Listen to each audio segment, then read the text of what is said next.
انسانوں کے نام افزار ریحان، نریندرا مودی اور رشی سونک مہان سیوک۔ دہلی میں منعقدہ 18ویں G20 سمٹ جیسی خوبصورتی اور گہما گہمی شاید دنیا نے پہلے 17 اجلاسوں میں کم ہی ملاحظہ کی ہوگی۔ دہلی کے وسط میں نو تعمیر شدہ کنونشن سینٹر کا عجب سما دکھائی دیا۔ بارش سے بھیگی ہوئی گرینری میں عالمی قائدین جب ننگے پاؤں راج گھاٹ میں مہاتما گاندھی کی خوبصورت سمادھی پر حاضری کے لیے دھیمی چال چلتے سرنگوں ہوئے کھڑے تھے، ان لمحات میں تمام بھارتی اپنا سر فخر سے بلند کر سکتے تھے کہ اپنے جس باپو پر تنقید کے تیر برسانے کا کوئی موقع وہ کم ہی جانے دیتے ہیں، اسی مہاتما کے چرنوں میں دنیا کے طاقتور ممالک کی عالمی قیادت ہدیہ تبریک یا خراج تحسین پیش کر رہی تھی۔ سب سے بڑھ کر بھارت کے نیو گاندھی نریندرا مودی عالمی قائدین کا سواگت کرتے ہوئے انہیں گاندھی جی سے جڑی کھادی کے مفرل گلے میں پہنا رہے تھے اور سابرمتی میں لے جائے بغیر سابرمتی کے رشی کی یادیں اور آدرش دنیا والوں کو باتوں اور اشاروں سے سمجھا رہے تھے۔ سناتن دھرم یا ہندو مت کی سادگی، عاجزی اور انکساری میں کیا خوبصورتی ہے۔ گریٹ بدھا سے لے کر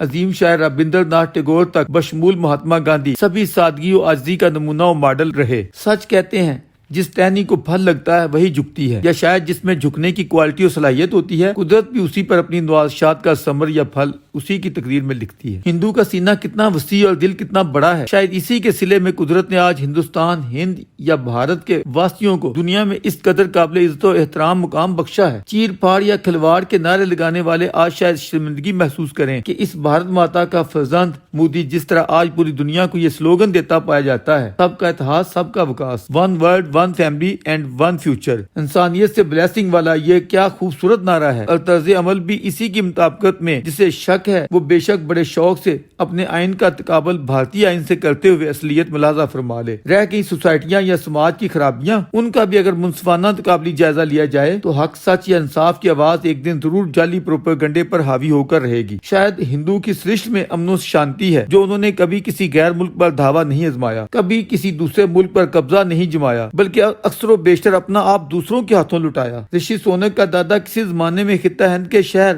گجرانوالہ مغربی پنجاب کا رہائشی تھا۔ اچھا ہوا جو وہ براستہ کینیا گریٹ برٹن تک پدھار گیا۔ اگر وہ یہاں سے ہجرت کرتے ہوئے افریقہ نہ جاتے تو ان کی فیملی شاید انگلینڈ بھی نہ پہنچ پاتی۔ آج قدرت کی کیا نوازش ہے کہ ان کا ہونہار پوتا انگلستان کا پردھان منتری ہے۔ درویش نے لکھا کہ اچھا ہوا جو وہ 47 سے قبل ہی اپنا وطن چھوڑ افریقہ جا بسے، ورنہ بٹوارے کے ہنگاموں میں بھاگتے ہوئے کسی آتنکوادی کے ہتھے چڑھ جاتے اور ان کی لاش اس ٹرین یا مال گاڑی میں پڑی ملتی جس پر یہ لکھا ہوا تھا کہ گاندھی اور نہرو کے لیے تحفے۔ آج یہی رشی سونک جو اتنی تاریخی سپر پاور کا پردھان منتری ہے، قدرت نے اسے یہ عظیم رتبہ و مقام بخشا ہے، مگر اس کی ذات اور شخصیت میں شری رام چندر جی مہاراج نے کس قدر سادگی و عاجزی رکھی ہے کہ وہ اپنی ہند یاترا کے دوران G20 سمٹ سے نکلتے ہوئے اپنی امیر ترین انڈین پتنی کے ساتھ صدیوں قدیمی تاریخی رام کتھا مندر میں ننگے پاؤں داخل ہو رہا ہے، بھگوان کے چرنوں میں ماتھا ٹیکتا ہے اور بولتا ہے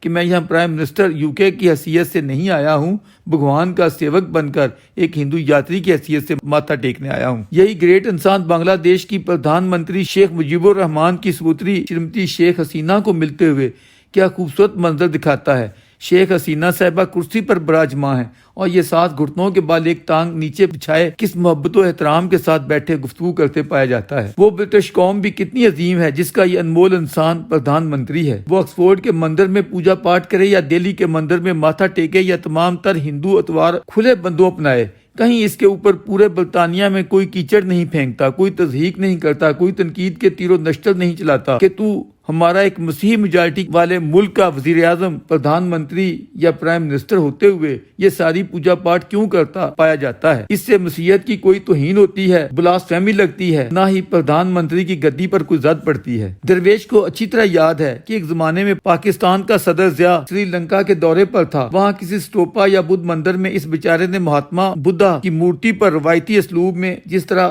دیگر معززین و اسپیشل گیسٹ پھولوں کی پتیاں پھینک رہے تھے، چند پتیاں پھینک دیں تو پاکستانی متعصب میڈیا میں یوں تھلتھلی مچ گئی، کس قدر گھٹیا تنقید ہوئی کہ جیسے ہمارے صدر نے کوئی بدترین پاپ کر ڈالا ہو، اور یہ تنقیدی نشتر طویل عرصے تک چلتے رہے۔ بھارتی پردھان منتری نریندرا مودی نے G20 اور اس سے منسلک عالمی قیادت کو جس طرح بھارت دیش کے باپو مہاتما گاندھی کی سمادھی پر حاضری دلوائی ہے، اس پر وہ ہم سب کی تحسین و ستائش کے حقدار ہیں۔ عام بھارتیوں کو بھی یہ ادراک ہونا چاہیے کہ جس طرح پوری دنیا تاج محل کو بھارت کا روشن تاریخی نگینہ مانتی ہے، اور محبت کی اس یادگار کو دیکھنے کی متمنی رہتی ہے۔ اسی طرح جدید ہند کے باپو پوری مہذب اور باشعور دنیا میں ایک عظیم مہاتما اور عدم تشدد کے پرچارک و علمبردار کی عالمی شہرت کے حامل ہیں۔ دنیا انہیں سری رام چندر جی، کرشنا مہاراج، جیزس اور بدھا کے حقیقی پیروکار کی حیثیت جانتی و مانتی ہے۔ اس لیے اگر آپ لوگ ان کا عالمی قد نیچا کریں گے تو خود اپنے آپ کو نیچا کریں گے۔ مہاتما گاندھی جدید ہند کی آن بان شان اور پہچان ہیں۔ دہلی سے اتر پردیش تک علم کی روشنی پھیلانے والے سر سید جو بھارتی دلکشی کی تمثیل ایک خوبصورت دلہن سے دیتے ہوئے ہندو مسلم کو اس کی دو چمکتی آنکھیں قرار دیتے تھے۔ ایک دفعہ خبر آئی تھی کہ بھارت میں نریندر مودی کے متعلق یہ بتایا گیا ہے کہ وہ سر سید کا نیا جنم ہے، تو درویش کو بڑی خوشی ہوئی۔ لیکن آج وہ عالمی سطح پر امن و شانتی اور ترقی و خوشحالی کو بڑھاوا دینے کے لیے جو کاوشیں کر رہے ہیں اور پوری دنیا میں اپنی جنم بھومی بھارت ماتا کا نام جس طرح روشن کر رہے ہیں، اس کے کارن درویش کی دعا ہے کہ وہ اگلا چناؤ بھاری اکثریت سے جیتیں، آخر بی جے پی کے مہاتما گاندھی ثابت ہوں۔ بھارتی قیادت میں درویش کو اٹل بہاری واجپئی بطور پردھان منتری سب سے زیادہ پسندیدہ رہے ہیں۔ آج نریندر مودی اپنی قوم کی جو خدمت کر رہے ہیں، عالمی سطح پر ان کی پہچان ایک نئے گاندھی کی ابھر رہی ہے، بشرط یہ کہ راہل یا سونیا جی اس کا برا نہ منائیں اور بی جے پی والے بھی زیادہ غصہ نہ دکھائیں۔ اتنی بڑی کامیابیوں پر ہماری شبھ کامنائیں مودی جی اور ان کی انڈین نیشن کے لیے ہیں۔